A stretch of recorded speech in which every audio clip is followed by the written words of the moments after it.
Let's start the hour with MS Now senior White House reporter Vaughn Hilliard, MS Now military analyst and retired four-star General Barry McCaffrey, and former Washington Post Tehran correspondent Jason Rezaian. He's now director of the Post's Press Freedom Initiative.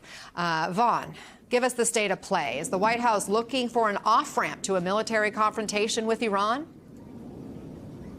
The president suggested that the statement coming out of Iran that there would be no execution of protesters after a report that one prominent protester had been sentenced to death. His execution had been set for yesterday. It did not move forward. The president suggesting that, at least for now, that they will hold up in pursuing further military strikes. MS Now has learned from sources that the Omani government was key in urging the Trump administration to delay and to stop and not move forward with any further efforts to overtake the Iranian regime. Of course, there are deep questions about the extent to which such an operation could be successful without a military presence on the ground. But this comes now more than a week after the Iranian government imposed a blackout, an internet blackout. Thousands of protesters have already died. The Iranian foreign minister over the last 36 hours, Anna, has justified the efforts of Iranian police and security forces on the ground by suggesting that there are agitators and supposed terrorist forces, including Israeli and American foreign intelligence individuals, that have penetrated these groups and have fired shots into the crowds in response to them.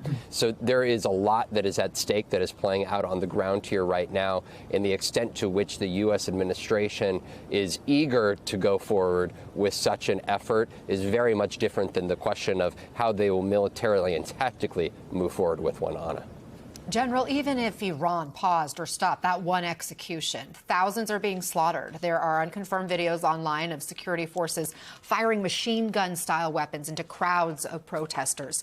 What U.S. options would be the biggest help to those protesters?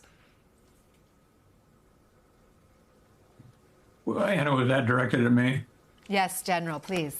Yeah, sorry, I must have missed it. Look, the Iranian people are in a terrible position. There's no question about it. Once again, sheer brutal military force has killed potentially thousands of protesters. Overwhelmingly, women, minorities are repressed in Iran.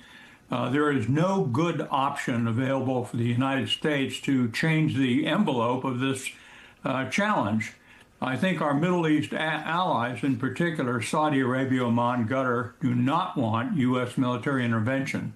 It would not accomplish anything to destabilize this regime.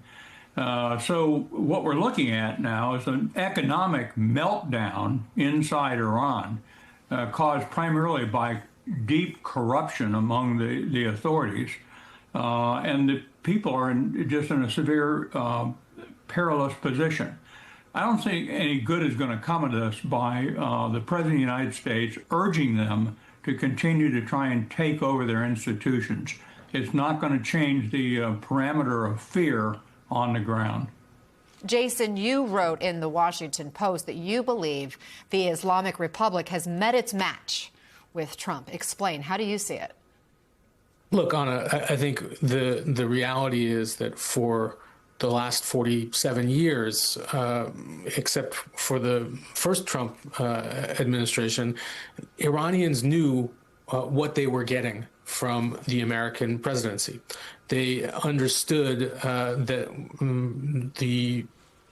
the policies from one administration to the next would be consistent and would kind of follow the line of stated policy. With Trump, there's this element of surprise and a much, much stronger adversary. So I agree wholeheartedly with the general that military attacks on Iran right now would not serve a purpose that would necessarily support people's protests. I think there's a great concern among Iranians in diaspora, also in the country, that they might try and strike a deal with the Revolutionary Guards to keep this system in place and open up access to Iranian oil to America. So I think there's so many different possibilities at play. The one thing that I think is the most critical and important right now is the thing that we haven't done after every protest movement going back to 2009 in Iran. When the internet is shut down, we promise that we will get these people back online and keep them there. We've failed to do that. We're failing to do that right now. And in this blackout of information, proclamations by the Iranian foreign minister that they're not going to execute protesters or that the killing is over, it's hearsay. We have no idea of what's actually happening inside the country other than that there's been mass carnage. And I imagine quite a lot of chaos to come. So I think our options are limited. But opening up those windows of information back into Iranian society are critical, and then figuring out who are the change makers within Iran that we can work with for a different way forward. General, I'd love to get your thoughts about this idea that, this administration is so different than past administrations, and perhaps that's putting Iranian leaders and even the Iranian people in a different position than they would have been otherwise, because they just don't know what President Trump will do. What are your thoughts about that? Well, I think it's a very astute comment. There's a certain element of unpredictability to the President of the United States and what the U.S. may or may not do, combined with real military power that I'm sure it's caused considerable uncertainty in the Iranian authorities. But look, at the end of the day, these revolutions for freedom never work until the security forces crack and go over to the side of the people. It happened when the Shah was deposed. There's no indication that I know of that the IRGC, the Revolutionary Guard, has lost any of its essential discipline and subservience to the religious leadership, the corrupt religious leadership, incompetent religious leadership. The other thing we're finding on the ground in Iran right now is they thought the Russians, the Chinese, the North Koreans might be a positive aspect in keeping the regime in power. They've stepped back wisely, although we should be reminded that primarily the oil in Iran now is going through to the Chinese through so-called ghost fleets.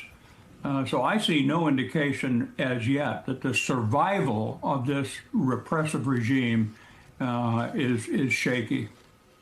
Jason, you were taken hostage and held for about 544 days in Iran, and still you have spoken and written about a desire to return. How brutal is the current regime from your experience? What do we need to know? I think that their brutality knows no limits, but neither does the bravery and resilience of the Iranian people.